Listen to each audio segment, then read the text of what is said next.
$75,000 for a Nissan Armada, and it's literally rotting away. Look at the lot rot on those rotors.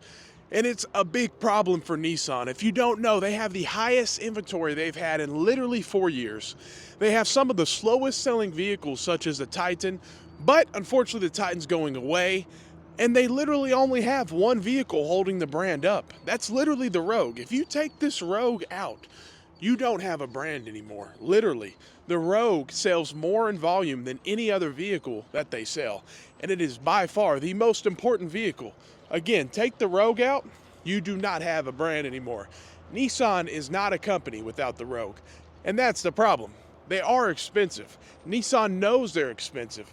During their trainings, I worked at a Nissan dealership, and they would always say, "We demand a higher price." And this is directly from Nissan on their certification training. So they know that they're not cheap. Yeah, they have the Rogue, it sells good, but it's literally the only vehicle they have that sells good. They're not terrible, 34,000, but you're getting a 3-cylinder turbo. So the longevity of this thing to last, and that's the other thing. People do not think they're reliable.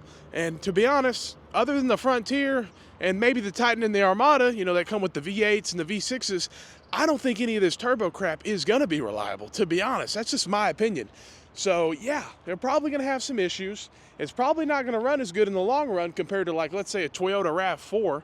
You know what I mean? So the other issue is no hybrids. None of these are hybrids. I guess they're going to relaunch hybrids in 2026, but people want hybrids. We're learning electric's not the way. Most people have range anxiety. Electric is not going to be the way of the future for a very, very long time. But you know what? Hybrids are not too bad, actually. A lot of people say, hybrids actually are not too bad. And that's the one thing where Nissan is really hurting, not offering hybrids. Now, this is their cheap little SUV. Let's check it out. Let's see what the price is. Now, it's not a high-quality vehicle at all.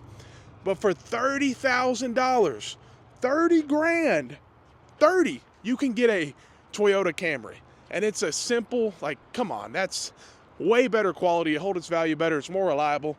And I've been hating on Toyota a lot with what they're doing on a lot of their trucks and stuff, but I got to give it to them. When it comes to the cars, the sedans, the small SUVs, yeah, Nissan is not doing a good job, because 28 grand for this thing, it ain't worth it. It really ain't. Luckily, they're still offering sedans, but again, it's a small portion of their sales. Majority of their sales are going to come from that Rogue. Now, these are also, there's a Versa, their cheapest vehicle. Let's see. It's going to be in the 20s most likely.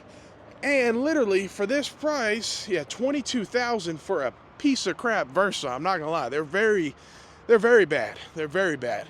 But it's a basic car. But the problem is, you could have got a Chevy Spark for what, 14 grand a few years ago. So you're getting a Chevy Spark quality, but you're paying Toyota Corolla prices. So it doesn't make much sense. Again, I would go over to Toyota. The Sentra, they're just too expensive. These vehicles. Let's see, which one? They got a couple different ones, but you'll see. Look at this lot rotting. It's just rotting away. People know that they're too expensive. At least they still offer them, but 29 grand, and it's a Sentra. And it's just like, for that price, you're in the Toyota Camry, you're in the Corolla territory. So it's like, I'll give it to them.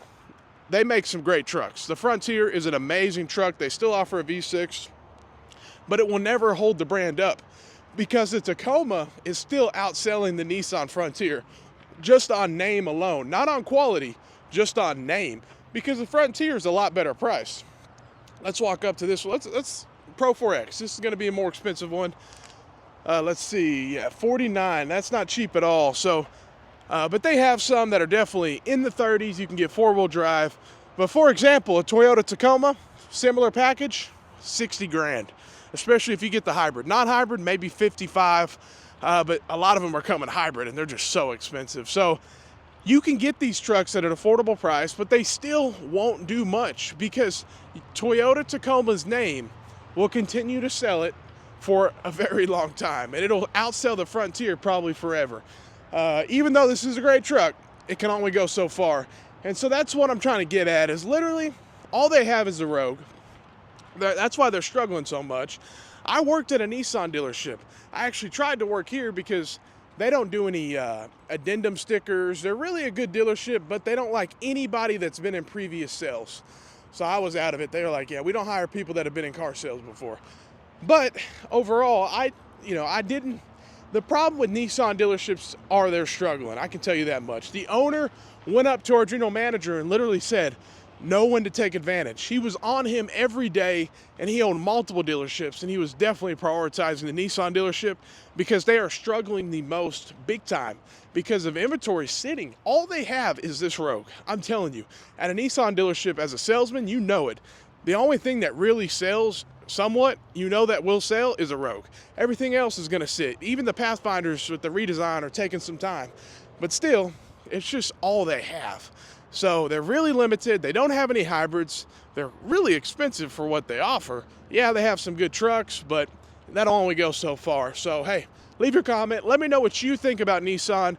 Why do you think profits are so down? Why do you think Nissan dealerships are struggling so much in 2024? Why do you think they have the highest inventory they've had in 4 years? Let me know. You have a good day. Stay blessed.